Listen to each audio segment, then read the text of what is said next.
삭개오의 이야기는 예수님의 이야기들 가운데 가장 흥미로운 본문 가운데 하나입니다.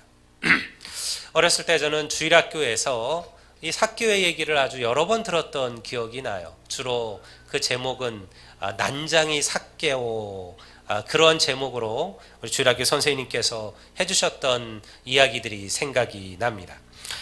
왜 삭개오 앞에 난장이라는 말이 붙었을까? 성경 어디에도 삭개오를 난장이라 표현하지는 않습니다. 그저 키가 작았더라라고만 말하고 있죠. 아마 학자들은 이렇게 해석을 합니다. 이것은 아마도 이 삭개오를 가장 낮고 천하고 그리고 아무것도 의지할 것 없는 약한 존재로 만듦으로써 오직 하나님만을 바라보고 하나님의 구원의 그 가치와 그 고귀함을 비교하기 위하여 오히려 이 삭개오를 더욱더 낮은 사람으로, 그렇게 난장이로 표현했을 것이다, 그렇게 이야기하기도 합니다. 근데 성경에 보면 삭개오는요 그렇게 약한 자는 아니었습니다. 그는 부자였고 또 높은 관직을 갖고 있던 사람으로 설명되고 있습니다. 그럼에도요 그에게는 채워지지 않는 갈망과 갈증이 있었습니다. 그 고통이 그를 예수님께로 인도했던 것입니다. 이 삭개오의 이야기는 오늘 이 현대를 살아가는 우리들의 모습과 비슷합니다. 우리가 키가 작아서가 아니고요, 우리 역시 삭개오와 같은 그런 유혹, 그런 시험, 그런 절망, 그런 외로움 속에서 살아가기 때문에 그러합니다. 그래서 이 삭개오의 이야기는 오늘 힘들고 고통스러운 삶을 살아가는 이들에게, 또는 상처받고 눈물 나는 삶을 살아가는 이들에게 소망을 주는 그런 이야기가 될 것이라 생각을 합니다. 제가 먼저 이 이야기를 간단히 풀어드리겠습니다.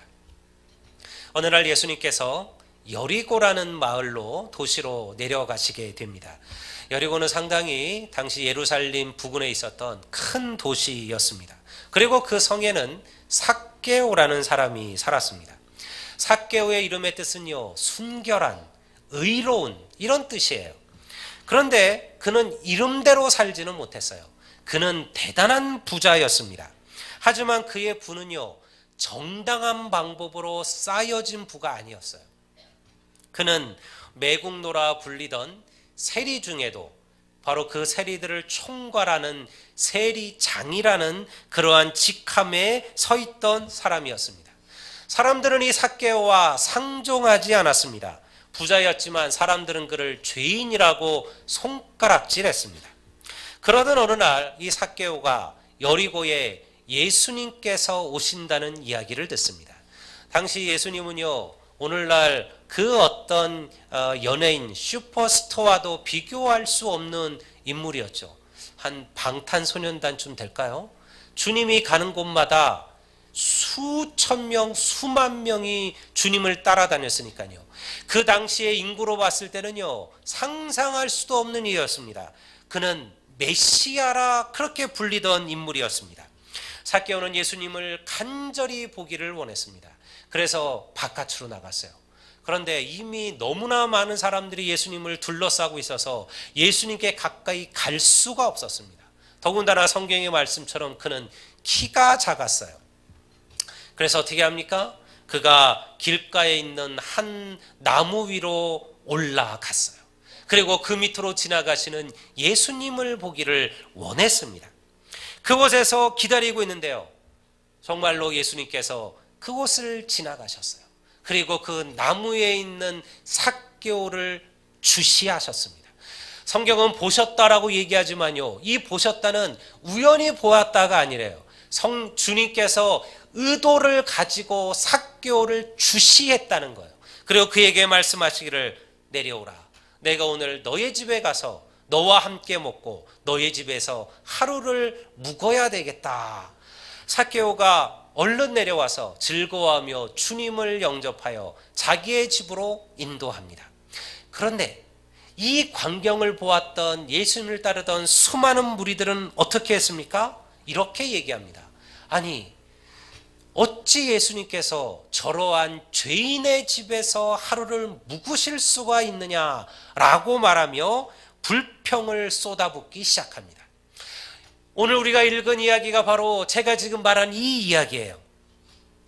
이 이야기는요, 성경의 사복음서 마태, 마가, 누가, 요한 가운데 유일하게 누가복음에만 기록되어져 있는 이야기입니다. 예수님의 이야기들 가운데는요, 에피소드들 가운데는 어떤 이야기는 마태, 마가, 누가, 요한 사복음서에 다 등장해요. 어떤 이야기는 마태와 마가와 누가복음에만, 혹은 어떤 이야기는 마태와 마가복음에만, 대부분 어디선가 2편 내지 3편은 예수님의 이야기를 다 얘기해요. 그런데 삭개오의 이야기만은요, 누가복음밖에 등장하지를 않습니다. 왜 그럴까요? 왜 이 누가복음을 쓴 누가 사도는, 왜 다른 사도들은, 다른 저자들은 다 지나가 버린 삭개오의 이야기에 관심을 갖고 이 이야기를 자기의 성경 누가복음에 썼을까요? 누가는요, 의사였습니다. 그래서 누가는 나중에 바울이 복음을 전하러 다닐 때 바울과 함께 여러 곳을 다니며 복음을 전하죠. 지금으로 말하면 이미 바울이 의료 선교를 한 거예요. 의사였던 누가를 데리고 다니면서 복음을 전하는데요. 그래서 이 누가는요, 특별히 병 고치는 이야기에 대한 관심이 많아요. 그래서 누가복음을 살펴보면 병 고치는 이야기의 기적들이 많이 등장하고 있어요. 다시 말해서 누가에게 삭개오의 이야기는 특별했어요. 육신의 병에 대한 이야기는 아니지만요, 누가는 삭개오의 이야기를 통해서 예수님께서 사람의 병, 심령의 병, 마음의 병, 영혼의 병을 고치신다는 것을 깨닫게 된 거예요. 그래서 그 이야기를 자기의 성경에 기록하고 있는 것이죠. 그러면 왜 삭개오일까요? 삭개오는요, 많이 가졌지만 행복하지 않은 자의 대표적인 모습이에요. 우리 본문 2절이 삭개오를 어떻게 설명하고 있습니까? 누군가 여러분들에게 당신은 누굽니까? 물으신다면 여러분들은 뭐라고 대답하시겠습니까? 자기를 소개하는 이야기가 자기예요. 그런데 성경은 삭개오를 이렇게 소개합니다. 우리 2절에 보면요, 삭개오라 이름하는 자가 있으니 세리장이요 또한 누구라? 부자라. 이게 삭개오를 설명하는 전부예요. 삭개오가 누구냐면 성경은 그를 세리장이요 부자라. 다시 말해서 그의 직위와 그의 재물이에요. 삭개오를 설명하는 말은요, 그의 직위와 그의 재물이에요.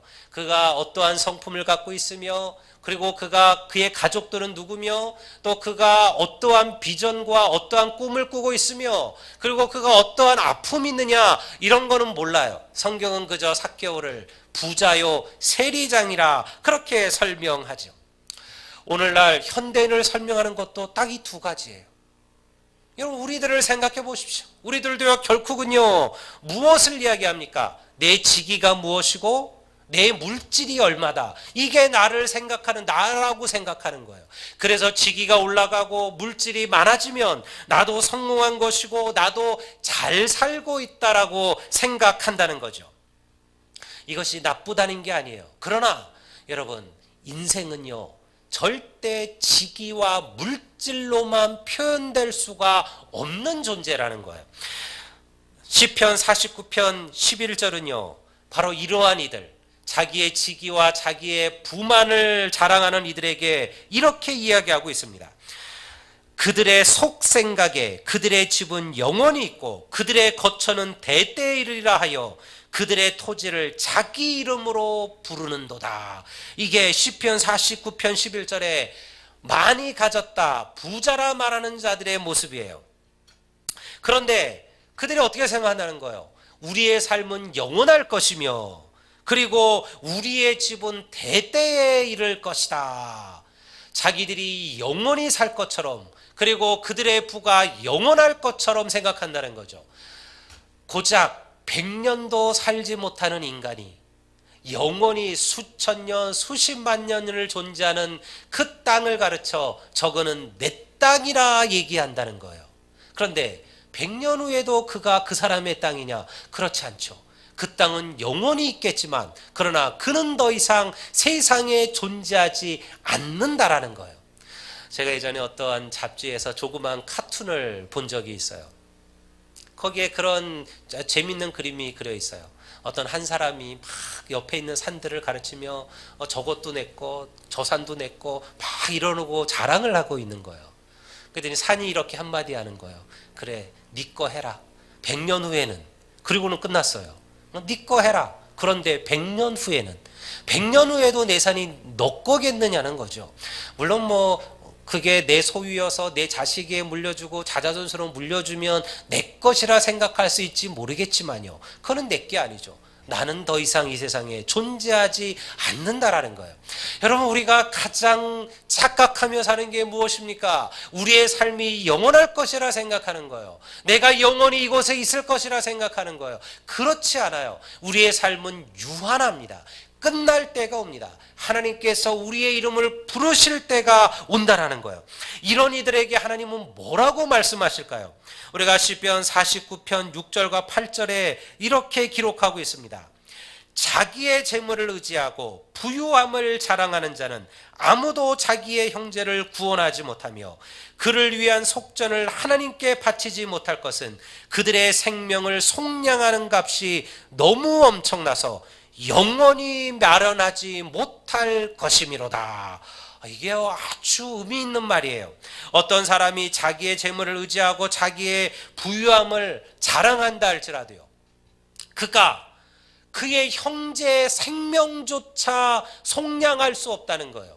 왜냐하면 한 영혼을 구원하는 그 값이 너무나도 커서 그가 가진 모든 재산을 다 판다 할지라도 한 영혼을 구원할 수 없도다라고 말하는 겁니다.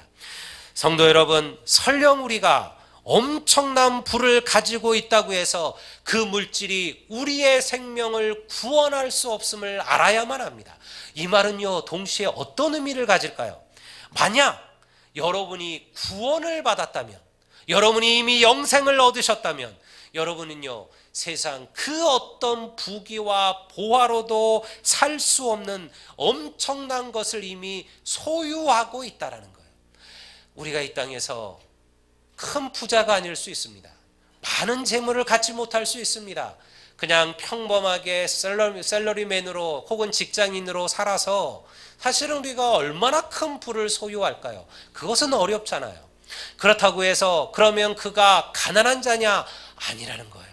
그가 만약 예수 그리스도를 만나고 그 구원의 은혜를 체험하고 그리고 천국을 그리고 영생을 얻은 자라면 세상 그 어떤 물질의 보화를 가졌음에도 구원받지 못한 자들보다 그가 진정한 부자라는 거예요. 여러분, 우리 모두는 이미 하나님 앞에 위대한 놀라운 부자임을 믿으시기를 주의 이름으로 축원합니다. 삭개오가 그런 인생이었습니다. 우리 교회는 참 아멘을 안 해요. 못해요. 이게 박자가 안 맞아요.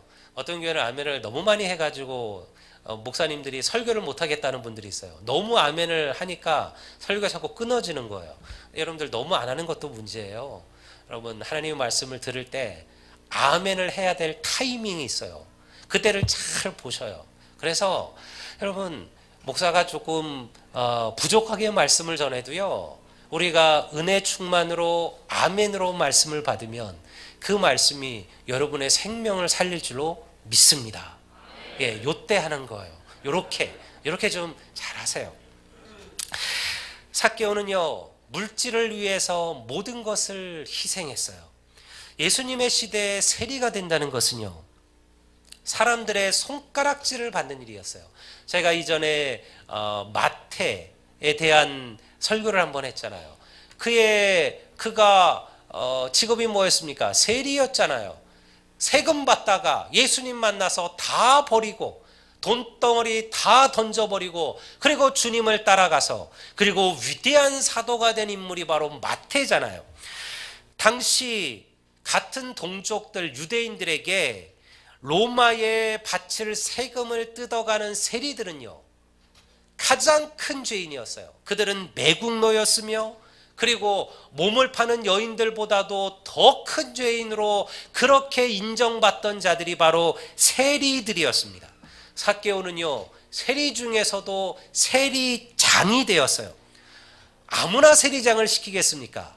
이것은요, 삭개오가 얼마나 오랜 시간 동안 지금 세리로 살았으며, 그리고 남들보다 얼마나 더 악질적으로 혹은 어쨌든 얼마나 더 열심히 세금을 잘 거두었는가를 보여주는 거죠. 그래서 그가 세리 중에서도 세리의 장이 되었습니다. 그래서 부자가 되었어요. 그래서 삭개오는 행복했을까요? 성경이 말하는 것처럼 그가 세리장이 되는 높은 자리가 됐고, 그리고 부자가 되었기 때문에 이 삭개오가 만족했을까요? 그랬다면 그가요, 예수님을 찾을 필요가 없었겠죠. 그는요, 엄청난 부자였고 큰 쥐기가 되었지만요, 알게 된 거예요. 뭘 알게 되었을까요? 그가 쌓아올린 그 엄청난 죄물을 가지고도 그의 영혼을 구원할 수 없다라는 것을 깨닫게 된 거예요. 이런 인물이 예수님의 이야기 속에 여러 사람이 나오죠. 니고데모도 그러했습니다. 니고데모는 젊은 시절에 큰 부자였습니다. 그는 산헤드린의 관원이었어요. 지금으로 말하면 국회의원이었습니다. 높은 직책에 있었습니다. 그는 바리새인이었습니다. 그랬던 그도요, 어느 날 밤에 늦게 사람들의 눈을 피하여 예수님을 찾아오죠. 그리고 예수님께 무엇이라 말합니까? 선생님이요, 내가 무엇을 하여야, 어떻게 하여야 영생을 얻으리까? 많이 가졌다고 해서, 부자라고 해서 항상 행복하고 만족한 게 아니에요. 정말 중요한 것을 놓치고 살아가면 그것은 불행한 인생이에요. 삭개오는요, 어느 순간 그것을 깨닫게 된 거죠. 그래서 메시아이신 예수님을 갈망했던 겁니다. 사랑하는 성도 여러분, 하나님을 갈망하고 하나님을 찾는 자에게 하나님은 반드시 자신을 보여주시고 응답하실 것임을 믿습니다. 유대 문화가 동양의 문화와 비슷해요. 체면은 대단히 중요한 문화죠. 아직도 우리나라도 이 체면 문화가 많이 남아 있잖아요. 그래서 지금은 이제 그런 게 많이 없어져. 지금은 뭐 남의 집에 밥 먹을 때 가는 일이 거의 없잖아요.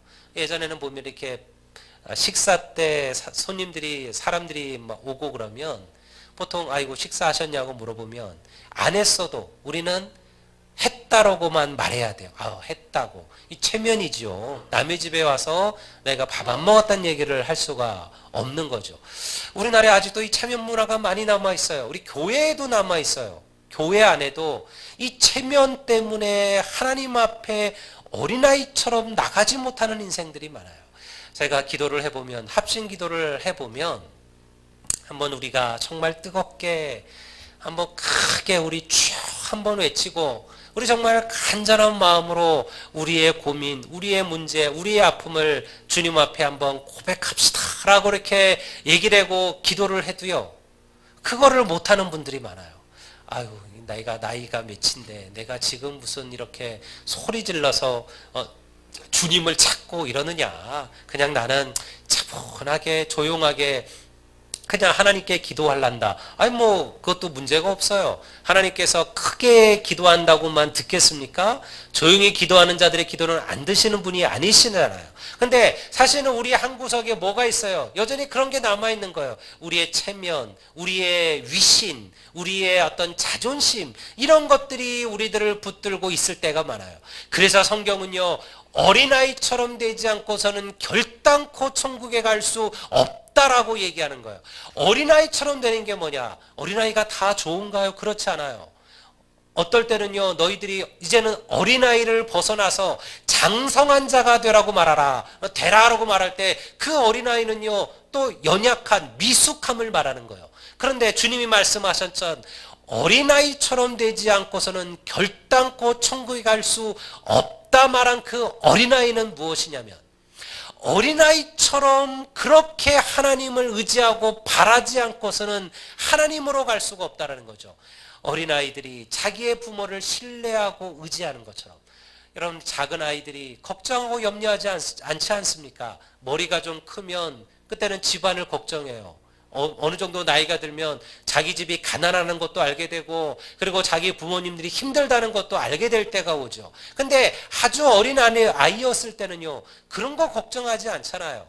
아이들이 오늘 뭐 먹지, 우리 아버지가 뭐 은행에 부도는 막으셨는지, 이런 거 생각하는 아이는 없어요. 그저 아이는요, 믿는 거예요. 내 아버지, 내 어머니가 나를 먹여줄 것이고, 나를 입혀줄 것이고, 나를 챙겨줄 것이고, 나를 보살펴줄 것이다. 그렇게 아이들은 믿고 살아가는 거죠.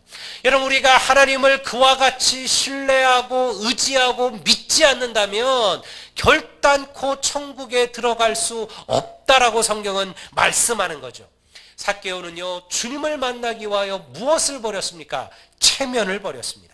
주님을 만날 수만 있다면요, 여러분, 그떠한 위신, 그러한 체면은 중요하지 않았어요. 그래서 그는 나무 위로 올라갑니다. 그리고 주님을 보기를 간절히 원했어요. 5절을 보면 이렇게 말씀하고 있습니다. 예수께서 그곳에 이르사 쳐다보시고 이르시되. 주님께서 그곳에 가신 이유가 무엇일까요? 왜 예수님께서 여리고로 내려가셨을까요? 예수님은요, 아무런 의미 없이 무슨 일을 행하지 않습니다. 주님께서 어떤 일을 하실 때는요, 반드시 의미가 있었습니다. 주님께서는 사실은 그 여리고의 이 한 영혼 삭개오를 만나기 위하여 그곳으로 가신 거죠. 그리고 주님께서 그 나무 위에 삭개오가 있음을 아셨습니다. 그리고 그의 상처받은 마음과 심령도 주님은 아셨어요. 그리고 그 주님을 향한 삭개오의 갈급함도 주님은 알고 계셨습니다. 그래서 주님께서 삭개오의 이름을 부르시오. 뭐라고 말씀하셨습니까? 삭개오야, 내려오라. 내가 오늘 너의 집에 유하여야겠다. 이것이 얼마나 대단한 말씀이었느냐. 우리가 읽은 그 7절에 그 이야기의 결말이 나오는 거예요. 뭐라고 성경이 얘기합니까? 뭇사람이 보고 수군결어. 다시 말해서 그것에 모인 모든 사람들이 다 수군대기 시작했다는 거예요. 예수님의 이야기를 듣고. 뭐라고 수군거렸습니까? 이르되 저가 죄인의 집에 유하러 들어갔도다. 당시 사람들이 봤을 때 삭개오는요, 상종하면 안 되는 죄인이에요. 그와 가까이 하면 나도 죄인이 되는 거예요. 그런데 그 예수님께서 삭개오의 집에 머무르겠다는 이 얘기가 당시 유대인들에게는 충격과도 같은 이야기라는 거죠. 그들은요, 왜 예수님 같은 분이, 왜 저런 죄인 중에 죄인이요, 그리고 정말 나쁜 놈 중에 나쁜 놈인 저 삭개오의 집에 머물려고 하시느냐.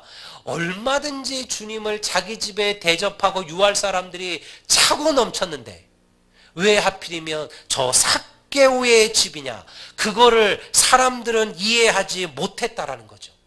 이 말은요, 당시 삭개오가 어떠한 대접을 받았는지를 보여주는 거예요. 그는 부자였고 높은 관원이었습니다. 하지만 아무도 그와 자리를 함께 하지를 않았어요. 유대인들은요, 이 식탁의 공동체가 가장 중요했어요. 우리가 예배를 마치고 밥 먹는 거요, 이거 중요한 겁니다. 여러분들 식사 안 하시고 그냥 가시는 분들도 계셔요. 그냥 뭐 일이 있어서 가시는 분들도 있고, 또 여기서 먹는 것보다 집에 가서, 여기는 내 입맛이 안 맞으니까 나는 집에 가서 그냥 내 입맛대로 밥을 먹으리라 생각하시는 분도 있을지 모르겠고요. 나는 뭐 별거 하는 것도 없는데 매일 밥 먹는 게 좀 미안하다, 그렇게 생각하는 분들이 있을지 모르겠어요. 그렇지 않아요, 여러분. 식탁을 함께 나눈다는 것은요, 우리가 가족이라는 것을 인정하는 거예요. 이게 우리 교회 2000년 동안의 교회의 표준과 같았어요. 성도가 식탁을 함께 나누는 것. 식탁을 함께 나누는 것은요, 이제 우리는 가족이라는 거예요. 유대인들은 절대 죄인하고 식탁을 함께 하지 않았습니다. 그래서 삭개오를 생각해 보십시오. 그는 부자였습니다. 그의 상은 얼마나 화려했을까요? 온갖 진미로 그의 상은 가득 찼을 거예요. 하지만 아무도 삭개오와 식사를 함께 해주는 사람이 없었습니다. 그의 식탁은요, 항상 비어 있었습니다. 아무리 많은 돈을 가졌던 삭개오는요, 외로웠어요. 삭개오는 절망이었습니다. 삭개오는 행복하지 않았어요. 왜 우리가 부자입니까? 왜 우리가 부자 되기를 꿈꿉니까? 이 부자, 이것을 가지고 여러분들 함께 축하해 줄 사람들이 있기 때문이잖아요. 내가 아무리 부자여도, 내가 아무리 높이 올라가도요, 그 부자를, 그 부를, 그 직위를 함께 축하해주고 함께 나눠줄 사람이 없다면 그거 아무것도 아니에요. 그거는요, 오히려 고통이에요. 내가 많은 것을 가졌음에도 이것을 함께 나눌 아무런 사람이 없다는 거, 이것이 얼마나 큰 아픔이냐. 삭개오는 그러했다는 거예요. 그에게 정말 필요한 것은 더 이상 돈이 아니죠. 그를 이해해주고 그를 위로하고 그와 함께할 따뜻한 한 끼의 식사를 함께 해줄 누군가였다는 거예요. 저는요, 그래서 예수님이 참 대단하고 예수님이 참 좋습니다. 왜냐하면요, 사람은 우리의 마음을 모르지만 하나님은 우리의 은밀한 곳까지도 다 기억하고 알고 계심을 믿습니다. 예수님이요, 삭개오의 마음을 아셨어요. 사실은 예수님께서 삭개오를 내려오고 말씀하시고 다른 곳에서 말씀하시는 것처럼 너의 죄가 용서함 받았다, 이렇게 말씀하시고 가실 수도 있어요. 성경 어디에도요, 어떤 사람도 삭개오처럼 내가 오늘 너의 집에 유하여겠다라는 말을 들은 사람이 없었어요. 그런데 삭개오에게 정말 필요한 것은요, 누군가 그의 집에 온기가 사라진, 아무도 들어가 본 적이 없는, 아무도 함께 하기를 원하지 않는 그의 집에 함께 들어가 빈 그의 식탁에서 함께 삭개오와 함께의 식사를 나누는 것, 이것이 삭개오가 진정으로 바라는 것임을 주님은 알고 계셨다는 거죠.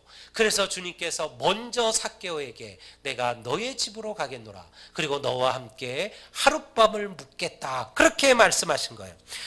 성경에는요, 이러한 예수님의 이야기가 여러 곳에서 등장합니다. 누가복음 7장에는요 바로 나인성 과부의 이야기가 등장해요. 아까 말한 것처럼 누가의 이야기 속에 이 기적의 이야기, 병고침의 이야기가 많다고 그랬잖아요. 그곳에는요, 아들을 잃어버린 한 과부의 이야기를 누가가 쓰고 있습니다.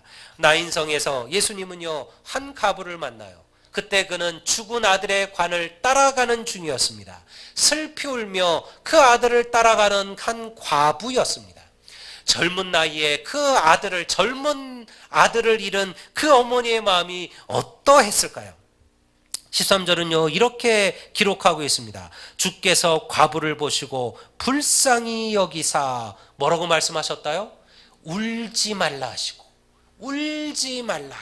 주님께서 그 여인에게 첫 마디 하신 것은요, 울지 말거라 라는 말이었어요. 그리고 나서 또 여러분들 어떻게 써 있습니까? 그 다음 구절을 보면요, 가까이 가사 그 관에 손을 대시고, 가까이 가사 그 관에 손을 대셨다. 당시 유대인들은 정결법이 아주 중요한 문제였어요. 정결법, 그러니까 거룩하고 거룩하지 않은 것, 무엇은 먹고 무엇은 못 먹고, 무엇은 만져도 되고 무엇은 만져서는 안 되고, 이것이 꼭 지켜야 될 정결법이었는데요, 당시 유대인들 가운데는요, 가족의 죽은 자에 관해 손을 대는 사람이 없어요. 그거는 부정한 것이기 때문에 그렇습니다. 그 죽은 자에 관해 손을 대는 것은 거기에 관에 사람이 있든지 없든지 간에 죽은 자의 관, 손을 대는 것은 부정한 일이었습니다. 근데 예수님은요, 달랐어요. 예수님은 그게 중요하지 않았어요. 예수님께 중요한 것은요, 자녀를 잃은 그 어머니의 마음이었죠. 다시는 자기의 손으로 여러분들 그 아들을 만져볼 수도 없고 쓰다듬어 줄 수도 없는 그 어머니의 마음이 주님은 알고 계셨어요. 그래서요, 주님은 친히 그 관에 가사 그 관에 손을 대신 거죠. 이것은요, 누구를 만진 거예요? 그 어머니의 마음을 어루만지시는 거예요. 자녀를 잃어버린 그 어머니의 마음을 위로하시고 어루만지시는 거예요. 이것이 바로 주님의 마음이에요. 그러니 누구든지 주님을 만나기만 한다면 그 상처와 눈물과 그 고통이 위로하고 치유된다는 거예요. 예수님께서는 삭개오의 마음도 그렇게 하신 거예요. 그렇다면 삭개오에게 필요한 것은 무엇이었느냐? 내려오는 것이었습니다. 사랑하는 여러분, 오늘도 주님은요, 우리에게 내려오라고 말씀하고 있습니다. 재물 위에 서 있는 자, 권세 위에 서 있는 자, 세상의 즐거움에 서 있는 자들에게 내려오라고 말씀하는 거예요. 그곳에 서 있는 한 절대 우리는 하나님을 만날 수가 없어요. 하나님은 하늘에 계시지만 그 하나님을 만나는 곳은 낮은 곳이에요. 우리가 겸허하고 겸비하게 하나님 앞에 무릎 꿇지 않는 한 우리가 하나님을 만날 수가 없습니다. 교만한 자는요, 세상의 것으로 가득 차 있는 자들은 하나님을 볼 수가 없다라는 거예요. 그래서 성경이 말하는 것처럼 부자가 천국 가는 것이 왜 어렵다, 왜 낙타가 바늘기로 들어가는 것만큼이나 어렵다라고 말하냐면 그들이 그들의 물질 위에 올라서 있기 때문에 그래요. 그래서 하나님이 보이지 않는 거예요. 그래서 내려오라고 말씀하시는 거죠. 우리는 그래서 항상 주님의 말씀에 순종하셔야 됩니다. 겸허히 하나님 앞에 무릎을 꿇으셔야 됩니다. 우리가 주님 앞에 내려갈 때 비로소 우리가 하나님께로 올라가는 축복을 경험하게 될 줄로 믿습니다. 주님은요, 주님의 명령에 삭개오는 주저하지 않았어요. 성경은 그가 급히 내려와 주님을 즐거워하며 주님을 영접했다, 그렇게 말씀하고 있습니다. 주님을 만나는 일은요, 주저해서는 안 돼요. 여러분, 오늘 이것이 우리에게 마지막 하나님의 권면이라면 어찌하시겠습니까? 제가 읽었던 어린 시절에 그 이야기가 그랬어요. 제가 읽었던 한 소설의 이야기가 그러했어요. 한 여인이 어느 날 저녁 한 집회에 참여합니다. 그리고 그 집회에서 그 말씀을 전했던 목사님이요, 간절하게 그곳에 온 이들에게 주님을 영접할 것을 권유합니다. 여러분, 이제 여러분들의 마음을 열고 예수 그리스도를 여러분의 구주로 받으십시오. 누구든지 그 주님을 영접할 자들은 이제 손을 들고 앞으로 강단으로 나오십시오. 그렇게 얘기해요. 수많은 사람들이 손을 들고 주님 앞으로 나갔어요. 그런데 그때 이 여인은요, 이 주인공은 나가지 않았어요. 뭔가 그게 불편했어요. 그리고 마음속에는 주님 앞에 나가자는 마음이 있지만요, 한편에 그러나 이때가 아니라 내가 조금 더 마음이 열리면, 또 조금 더 다른 시간이 주어지면 언젠가 내가 주님 앞에 나갈 것이라 생각했어요. 그래서 그 시간 주님의 부르심을 거절합니다. 그런데 그날 밤 예수 그리스도께서 재림하셔요. 주님께서 다시 오신 거예요. 그 소설은요, 그 다음에 이야기를 그리고 있어요. 휴거가 일어나고 난 다음, 그리고 고난받는 성도들의 이야기, 그 마지막 그날 밤 그들에게 주었던 주님의 그 마지막 부르심을 거절했던 그 한 여인이 그 고통과 절망 속에서 어떻게 다시 하나님을 찾아가는 이야기를 그리고 있죠. 여러분, 주님을 만나는 일에 주저하시면 안 됩니다. 주님께서 우리를 부르실 때 우리가 우리의 마음의 문을 닫아 여시면 안 됩니다. 주님 앞에 속히 나아가셔야 됩니다. 주님은 오늘도 동일하게 우리에게 말씀하고 계십니다. 요한복음 3장 20절 말씀을 보십시오. 이 말씀이 삭개오에게 주셨던 주님의 말씀이에요. 뭐라고 기록하고 있습니까? 볼지어다 내가 문 밖에 서서 두드리노니 누구든지 내 음성을 듣고 문을 열면 내가 그에게로 들어가 그와 더불어 먹고 그는 나와 더불어 먹으리라. 여러분, 우리가 주의 음성을 듣고 우리의 마음의 문을 열며 주님께서 우리 안에 들어오셔서 우리와 함께 영원히 먹고 마신다라는 거예요. 영원한 천국의 잔치를 여시겠다는 겁니다. 주님과 함께 먹고 주님과 함께 마시는 삶, 이것이 영생이에요. 이것이 축복이에요. 주님을 만난 삭개오의 삶이 달라졌습니다. 여전히 삭개오의 식탁은 비어 있을지도 몰라요. 하지만 더 이상 삭개오는 혼자가 아니죠. 그 식탁에 예수 그리스도께서 그와 함께 먹고 마셨기 때문에 그렇습니다. 오늘 우리가 드리는 예배는요, 바로 주님과 함께하는 식탁이에요. 오늘 우리는 여기서 주의 말씀을 먹고 주님의 십자가의 보혈의 피를 마시는 겁니다. 우리는 여기서 사랑하는 성도들과 함께 식탁의 교제들을 함께 하는 거예요. 그리고 이 예배는요, 장차 우리가 들어갈 천국에서 우리가 경험할 하나님의 나라의 잔치의 모형과도 같은 거예요. 그래서 여러분, 제가 아까 말을 다 못했지만요, 그냥 가시면 안 돼요. 식사하셔야 돼요. 거기까지가 예배예요. 거기까지가 예배예요. 조금 불편하셔도 여러분 계속, 그러면 영원히 우리가 이 교제, 식탁의 교제를 누리기가 어려워요. 함께 앉으셔서 여러분들 잘 알지 못하는 성도들과 함께 한 끼의 식사를 나누시고 한 끼의 이야기를 나누시는 것, 그것이 바로 천국의 잔치를 우리가 이 땅에서 경험하는 것입니다. 어쩌면 우리는 삭개오와 같은 인생을 살아가는지도 모릅니다. 그러나 그 삭개오가 주님을 갈망하고 열망했을 때 위대한 축복이 시작됐습니다. 어쩌면 우리는 삭개오처럼 모든 것을 가졌지만 아무것도 없는 인생일 수도 있습니다. 어쩌면 우리는 삭개오처럼 이 세상에서 썩어질 것들을 얻기 위하여 죄악 중에 살아가는 인생일 수도 있습니다. 하지만 오늘 우리가 주님을 기억하시고 주님께서 삭개오를 찾아와 주시고 그리고 그에게 내려오라고 말씀하셨던 것처럼 오늘 우리가 우리의 마음의 심령을 열고 우리의 교만과 우리의 가진 것들과 우리의 체면과 우리가 이 세상에 우리가 좋아하는 것으로부터 우리가 내려와 주님 앞에 겸허히 무릎을 꿇으신다면, 그리고 여러분들의 마음의 문을 열고 예수님을 나의 진정한 우리의 주인으로 고백하신다면 삭개오가 경험했던 위대한 축복의 이야기들을 오늘 우리도 경험하게 될 줄로 믿습니다. 이 삭개오의 놀라운 축복의 이야기가, 놀라운 은혜의 이야기가 오늘 우리 모두의 고백이 되고 우리 모두의 축복이 되시기를 우리 주의 이름으로 간절히 축원드립니다.